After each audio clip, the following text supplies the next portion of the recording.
एक साहब ने मुझे अपना मुशाहिदा बताया। मुझसे कहने लगे कि मैं बाहर मुल्क रहा, अबू धाबी बहुत अरसा रहा कि मैं जिंदगी में सारी उम्र वहां रहा, माल भेजता रहा, पैसे भेजता रहा, साल के बाद आता था। आखिरकार मैंने कहा अब वहां जाके वक्त गुजारूं अपने मकाम पे। मैं फिर अपने वतन में आ गया। अरसे के बाद मुझे पता चला कि मेरे पास तो कुछ भी नहीं है, जो कुछ था वो सब लोग खा गए, और अगर जायदाद बनाई तो उन्होंने अपने नाम बनाई, मेरे पास कुछ भी नहीं। मुझे जब ये गम लगा तो शुगर हो गई अचानक, फिर ब्लड प्रेशर हो गया, नींद चली गई, जहनी सुकून खत्म हो गया, जहनी तौर पे परेशानी, हालात खत्म, और नाकामियां और मसाइल मेरे पास आ गए, और कहा इसी उलझन में, बीमारियों में मुब्तला हो गए। तो मैं फिर घरेलू झगड़े शुरू हो गए, घरेलू उलझनें शुरू हो गई, घरेलू हालात में तलखियां सख्तियां शुरू हो गई। मैं इसी गर्दिश में, इसी परेशानी में था कि इसी तरह मेरे कोई 2.5-3 साल गुजर गए। एक दफा मैं नाई के पास बैठा था, अपनी हजामत कराने के लिए, बाल कटवाने के लिए बैठा हुआ परेशान बैठा था।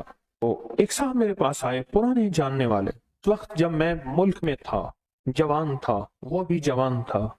मुझे देखा तो मिला, बड़ा खुश हुआ। कहाँ आए, इतना अरसा के बाद मुलाकात हुई, और इतने अरसे के बाद आपको देखा, क्या हाल हो गया है, इतनी जल्दी बूढ़े हो गए हो। देख मैं तेरा हम उम्र हूँ, मैं तो जवान हूँ, इतने बूढ़े तो नहीं हैं। इस तरह के हालात। तो कहा, मैंने उसे सारे हालात सुना है। सुनते कहने लगा, इधर आ, मेरा बाजू पकड़ लिया, मेरे करीब आके बैठ।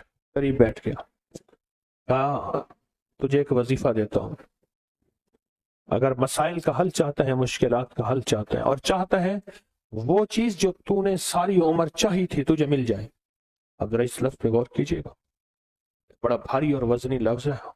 वो चीज जो तूने चाही थी सारी उम्र और तुझे मिल जाए, तो एक काम कर, सिर्फ फजर की नमाज के बाद सिर्फ 121 बार या लतीफ या वदूद पढ़ बस। और कहा, खूब गिड़गिड़ा के भिखारी बन के पढ़ फजर की नमाज के बाद। और कहा कि असर की नमाज के बाद सिर्फ 21 बार पढ़, फजर के बाद 121 बार और असर के बाद सिर्फ 21 बार पढ़। और कहा, इसको छोड़ना नहीं, महीनों नहीं छोड़ना, सालों नहीं छोड़। कहा, उसने हजामत बनवा ली थी और वो चला गया। बाल कटवा रहा था तो मेरी जुबान पे खुद ब खुद या लतीफ या वदूद जारी हो गई। और कहा कि फिर मैंने इसको पढ़ना शुरू कर दिया। कहा, मुझे नींद तो मेरी खत्म हो चुकी थी, नींद तो वैसे ही नहीं आती थी, पढ़ना शुरू कर दी। कहा, चंद ही माह पढ़े थे, सबसे ज्यादा जिस बंदे ने अपने नाम जायदाद करवाई थी वो मेरा सगा भाई था। भाई के नाम पैसा भेजता गया और वो जायदाद लेता गया। जब मैं आता था वो कहता था ये तेरा है, ये तेरा है, ये तेरा है, और मैं खुश होता था। कहा, मेरे पास आया, फजर के वक्त मैं तस्बीह कर रहा था। कहा कि अपना जो है ना, वो पगड़ी होती है, देहाती बांधते हैं, वो साफा पगड़ी उठा के मेरे पांव पे रख दिया। अल्लाह के वास्ते माफ कर दे, जो मुझे पता है तू लोगों के पास आता जाता है, तूने कहीं से मेरे ऊपर तावीज कराए हैं, मेरे वो तावीज निकाल दे। तू जो कहेगा मैं कर दूंगा, तू जैसे कहेगा मैं कर दूंगा, मेरे वो तावीज निकाल। मेरे तन बदन में आग है, मेरी जिंदगी में परेशानी है, मेरे घर में बीमारी है, मेरे घर में दुख है और तकलीफें हैं, मुश्किलात और मसाइल हैं, मेरी जिंदगी सख्तियों, पता नहीं क्या क्या मुसीबतें उस बेचारे ने बताया। मैं हैरान हुआ, मैं खामोश हो गया। कहा कि खुद ब खुद गया और मेरी आधी से ज्यादा जायदाद उसी के पास थी और मेरे नाम करा दी हर चीज। कहा कि बस मैंने अब तक इसका किराया खाया है, इसकी आमदनी खाई है, बहुत खाई है, बहुत खाई है।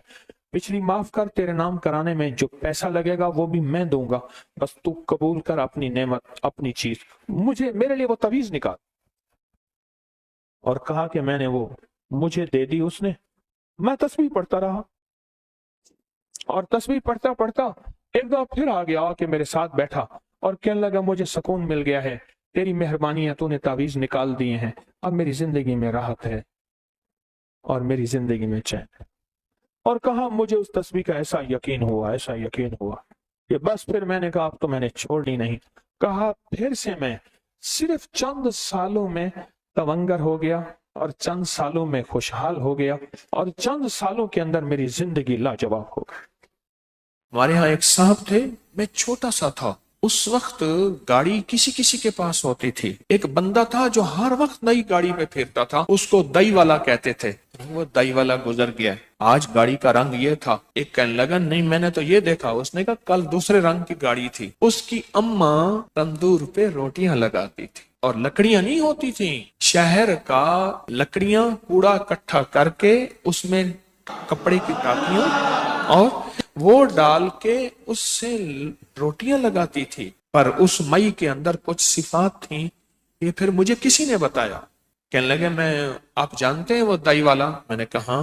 کہنے لگا اس کا گھر میرے گھر کے ساتھ ہے. میں کہا سنا ہے اس کی والدہ روٹیاں لگاتے. کہہ رہے جی ہم نے اپنے ہاتھوں سے لگوائیں. میں نے کہا دائی والے کو وقت کیسے لگا؟ میں نے کہا یہ میں بتاتا ہوں آپ.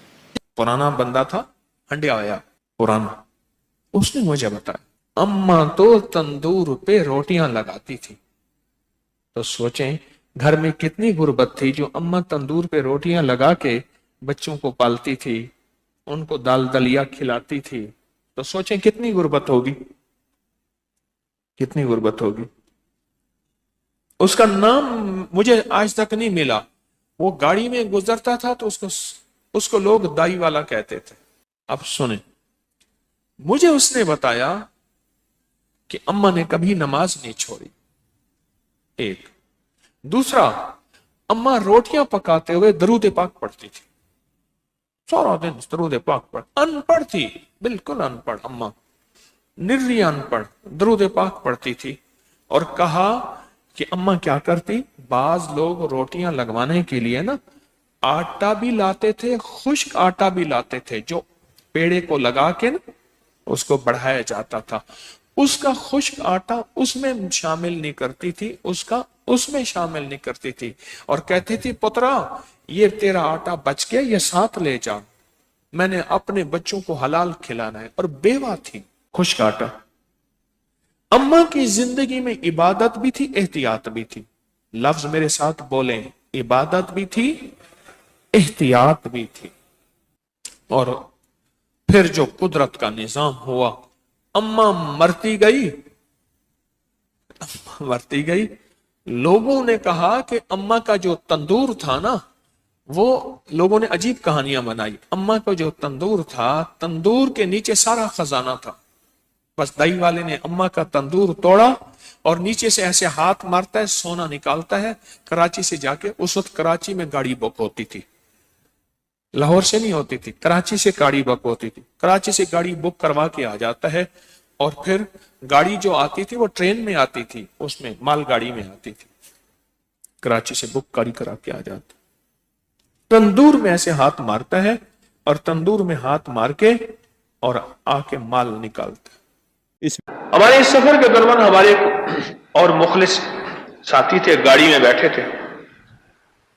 کہنے لگے میں نے ابکری میں پڑھا کہ جو بندہ رات کو سوتے وقت 33 بار یا رزاق پڑھے گا اور اٹھتے وقت بھی یا رزاق پڑھے گا, اس کے لیے رزق کے دروازے کھول جائیں گے. کہا لاک ڈاؤن کے درمیان سب کے کاروبار بند, بالکل بند, ہر چیز ختم. میں نے یہ عمل کیا, فون کے اوپر میرا کاروبار شروع ہو گیا اور سارا نظام چلنا شروع ہو گیا. میری ہر چیز لاجواب ہو گئی. میں صرف سوتے وقت 33 بار پڑھتا تھا یا رزاق, سوتے وقت پڑھتا تھا, اور اٹھتے ہی فوراً, یعنی آنکھ کھلتے ہی فوراً 33 بار پڑھتا تھا یا رزاق. بس کام ہو گیا بہتری. یہ ساری دنیا کے کاروبار بند ہیں, ساری دنیا کی روزی بند ہے, ہر جگہ راستے بند, ریلیں بند, گاڑیاں بند, ٹرک بند, جہاز بند, سب کچھ بند ہے. پر میرا رزق کھلا بھی ہوا ہے, چل بھی رہا ہے. صرف 33 بار سوتے وقت, کوئی وضو کچھ ہی شرط نہیں, یا رزاق پڑھ لیا. اور 33 بار یا رزاق پڑھنے میں میرے خیال میں کہ 1 منٹ بھی نہیں لگے گا, 1 منٹ بھی نہیں لگے گا.